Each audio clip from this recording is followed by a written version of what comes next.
Com a quantia imensa de clãs de Naruto, várias informações podem escapar de você. Clãs com doujutsus, clãs desconhecidos, clãs clássicos e vários outros. Mas eu, Denzetsu, irei te explicar os clãs mais importantes e de brinde, falar qual é a pessoa mais forte desse clã. Mostrarei a você informações interessantes, então fica até o final para descobri-las. Vamos começar com algo diferente, porque começar com Uchiha, Senju ou Uzumaki seria clichê demais. Clã Kaguya. Tenho quase certeza de que o Kishimoto criou o Kaguya com a ideia desse clã em mente. Vamos começar com o básico. Esse clã teve um único personagem relevante, e com toda razão.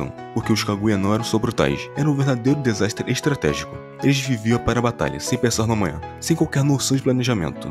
E o resultado disso foi o seu extermínio. A única exceção foi Kimimaro, que, ironicamente, era o único com cérebro. Mas o destino não foi tão generoso com ele. Doente sem um clã e usado por Orochimaru até o último suspiro. E como ele é o único do clã vivo, ele é o mais forte do clã. Mas mesmo se tivesse mais, ele seria o mais forte de uma forma ou de outra. Agora, sobre a origem deles, é um daqueles mistérios sem nenhuma confirmação no mangá, deixando a imaginação do fã construir tudo. Até faz sentido ser descendente de Kaguya, né? O nome bate, a Kakigenkai de manipulação óssea parecida, mas no fim nunca foi oficializado. O que importa é que esses caras eram tão obcecados por lutar que atacaram Kirigakuri só para se exibirem. Um ataque coletivo que deu errado por causa do ego. Clã Burami. Diferente do clã que falei agora há pouco, os Aburami são bem diferentes. Famoso por seus jutsus de insetos, que por sinal é bem legal, e sua característica de vestimenta, que é deixar o corpo e os olhos o mais tapado possível. Dentre os membros do clã que foi mostrado, Shino é o rosto mais conhecido. Bem irônico isso. Sempre de óculos escuros e roupas cobrindo tudo.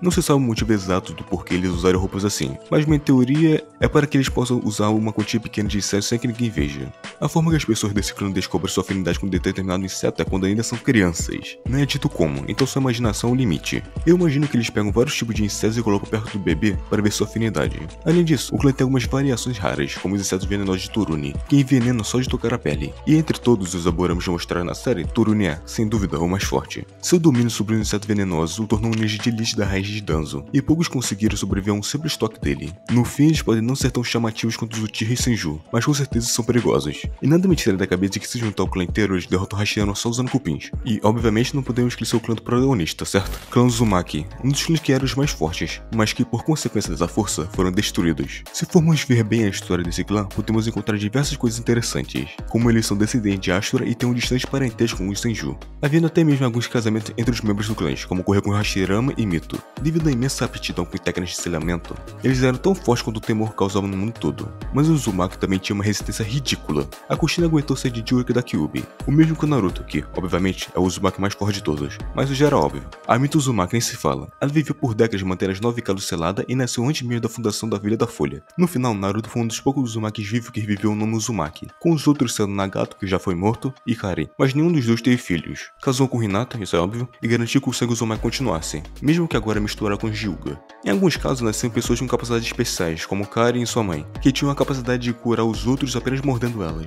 E Kushina, que tinha a capacidade de criar as correntes de adamantio, que era possível segurar bijus, apesar de que Karen também conseguir, mesmo que em um nível mais fraco. O resultado foi o extermínio de quase todos eles. As nações decidiram que o país de origem desse clã era forte demais para continuar existindo e destruir a vila. Os sobreviventes se espalharam pelo mundo como se nunca tivesse existido. Clã Yuki, um clã que até mesmo Ivo tinha esquecido, mas que é o clã do Haku. Ele dominava o estilo gelo, uma Kekkeigenkai absurda que combinava água e vento para criar estruturas de gelo. Isso, por si só, já os tornava perigosos. O problema é que eles nasceram no país da água, um lugar não muito agradável para quem tem habilidades especiais. Depois de uma guerra civil, as pessoas decidiram que os ninjas com Kekkeigenkai eram a raiz de todo o sofrimento, resultando em uma caça às bruxas generalizada. O único Yuki que conhecemos é Haku, então ele é o mais forte, apesar de eu gostaria que tivesse mais pessoas desse clã. O mesmo com o do Kaguya, a Kekkeigenkai deles é bem legal de se ver. De um clã inteiro, só sobrou um garoto, até ser encontrado por Zabuza e ser treinado por ele, clã Jugo, ou como quiser chamar, já que esse clã nem nome tem. A única coisa que sabemos é que os membros dessa linhagem nascem com um corpo especial,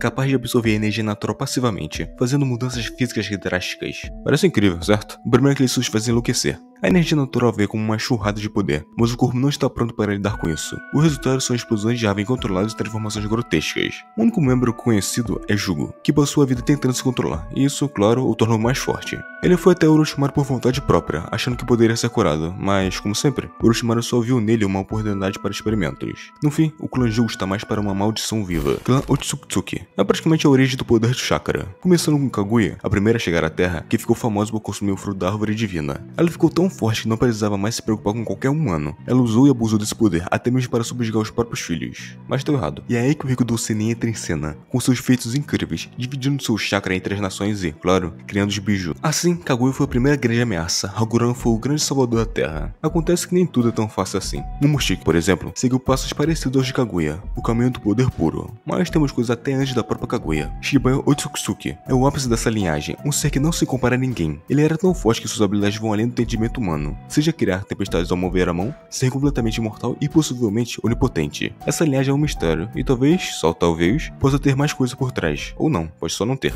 Clã Hatake, um clã que bastou apenas 2 nomes para colocar esse sobrenome na história. Sakumo, a lendária presa branca da Folha, e seu filho, Kakashi, o ninja copiador. O clã em si é um mistério, não tem Kegenkai, não tem uma linhagem famosa, na real, nem mesmo registros eles têm. Mas uma coisa é certa, os talentos que saíram dali são absurdos. Sakumo Hatake era tão forte que seu nome sozinho assustava até as nações. Ele usava uma pequena espada que brilhava em branco quando coberta com chakra, daí o título de presa branca. Dizem que ele era tão forte quanto os 3 Sennins e, para você ter uma ideia, o Obito chegou a questionar quem era mais forte, Minato ou Sakumo. E claro, tem Kakashi. Nem precisa falar muito sobre ele, né? Desde os primeiros episódios do anime, eles eram dos Junins mais fortes de Konoha, mestre do time 7, o ninja que copiou meus jutsus, ex-Hokage. A lista de feitos dele é bem extensa. Com o Sharingan, ele superou o pai e se tornou o ataque mais poderoso da história. Um ninja que, mesmo sem pertencer a nenhum clã nobre, chegou ao topo de Konoha. Clã Hyuga, uma aristocracia dentro de Konoha, um clã que não precisa de fama ou alarde para ser temido. O grande símbolo do Hyuga, que já é bem conhecido, é o Byakugan, um dos 3 grandes doujutsus, dando ao usuário uma visão quase total de 360 graus, permitindo enxergar através de objetos e perceber o fluxo de chakra. É a chave para o estilo de luta deles, permitindo ataques precisos que estouram o inimigo por dentro, simples e direto. Mas uma teoria interessante e louca, que é a teoria de que o Sharingan descende do Byakugan. Pois é, não está errado, mas também não está certo. Os 2 doujutsus vêm da mesma fonte, a Kaguya. Ela já nasceu com o Byakugan, mas só despertou o Rinnegan depois de comer o fruto da árvore divina.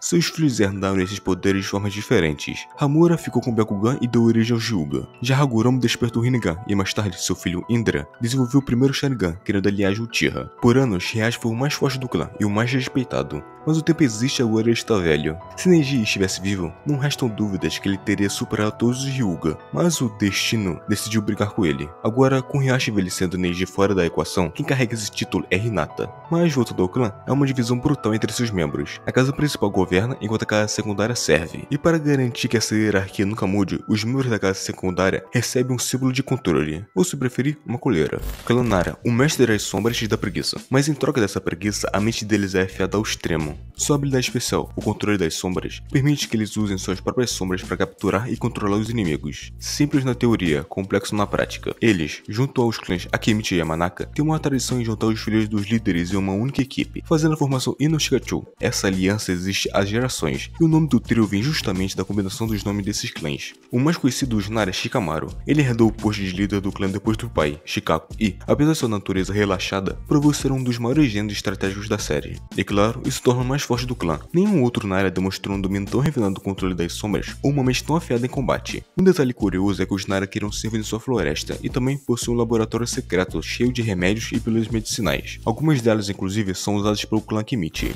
Clã Uchiha. Dispensa apresentações. Eles são, sem dúvidas, os titãs de Konoha e favorito de muitos. A linhagem dos Uchiha sempre foi uma das mais poderosas, mas também a mais problemática. Cada geração se tornava mais forte e mais autodestrutiva. O Sharingan é uma representação direta das emoções de dor, raiva e vingança. Emoções essas que são bem conhecidas pelos Uchihas. Quando alcançam o Mangekyo, os olhos se tornam ainda mais poderosos. Mas o que realmente quebrou os Uchiha não foi o poder, foi a falta de confiança. O clã se destruiu de dentro para fora. Mas, como o anime deixa bem claro, Itachi traiu o próprio clã. A guerra civil interna e a obsessão por vingança foram como veneno. E como Sasuke mostrou, o clã sucumbiu ao ódio que eles mesmos cultivaram. Agora, Madara, o principal causador de todo o caos que acontece nesse anime e também o mais forte Uchiha, ele representava o ápice do clã. O homem que acreditava que poderia mudar o mundo. E conseguia. Ele queria criar um novo caminho, mas sua obsessão por isso o levou a um fim solitário, sem herdeiros para seus sonhos. Clã Seijo, um dos clãs mais poderosos e históricos, com sua rivalidade imortal com os Uchiha, mas, ao contrário deles, não precisava de poderes oculares. Tudo começou com Hashirama Senju, o primeiro Hokage. Ele era uma lenda. Seu Mokuton dava a ele um poder gigantesco e ele enfrentou Madara em batalhas épicas, o tornando assim o Senju mais forte de uma maneira absurda em comparação com os outros. O Senju só conhecido por sua versatilidade de combate, dominando diversas áreas do ninjutsu, taijutsu e genjutsu. Ao contrário dos dos Uchiha que se destacavam por seu poder ocular e genialidade, o Senju era um mestre em diversas técnicas. Essa habilidade múltipla é o que lhe deu o apelido do clã com 1000 habilidades. Além disso, a habilidade de Hashirama em controlar as builds foi fundamental para a fundação de Konoha e a construção de uma vila unificada, longe das incessantes guerras entre clãs. O Kitobirama não se importou muito que destruiu os Uchiha, com total razão. O poder deles realmente impressiona, mas a tragédia que eles têm é tão impressionante quanto. Embora tenham fundado Konoha, viveram em constante guerra. Clã Sarutobi, sendo o coração de Konoha, sempre ligado à fundação da vila, representa força, lealdade e dedicação à vontade do fogo. O clã foi essencial para a história de Konoha. Hiruzen Sarutobi, o terceiro Hokage, é o maior exemplo disso. Conhecido como o Deus Shinobi, sua sabedoria e poder durante as grandes guerras ninjas definiram o clã. E ele foi o mais forte de todos os Sarutobis. Seu domínio de técnica de todos os elementos e a habilidade incomparável no uso do estilo fogo tornaram-no uma lenda viva. O clã Hoshigaki é uma das linhagens mais temidas de Kirigakuri, a Vila da Névoa. São conhecidos por serem quase como uma força da natureza, com características de tubarões, dentes afiados e uma aparência selvagem. Kizami Hoshigaki é o nome mais famoso desse clã e também o mais forte do clã. O cara é um monstro fisicamente. Não é à toa que ele recebeu o título de Biju sem cauda graças a tanto sua força quanto sua habilidade quanto seu imenso chakra. Mas ele não foi o único Hoshigaki mostrado. Em Boruto, Shizuma Hoshigaki é o outro que aparece. Um Hoshigaki mais contido, em um período de paz, longe das guerras e matanças da velha névoa sangrenta. É engraçado, né? O clã Hoshigaki nasceu para batalhar, mas agora, em tempos de paz, eles são quase pacíficos. Como essa violência e a fome do poder não se encaixasse mais nesse mundo. Em um mundo de heróis, o clã Hoshigaki ficou apenas nas lembranças dos fãs. Infelizmente, talvez, não veremos mais um Hoshigaki como Kisame. Claro que existem mais clãs em Naruto, mas esses são os mais interessantes que eu pensei em usar. Se tiver mais um clã que não for adicionado na lista, me diz aí nos comentários. E aproveitando isso, qual o seu clã favorito? Obrigado por assistir o vídeo, deixe seu like, ative o sininho para não perder o próximo, compartilhe e até o próximo vídeo.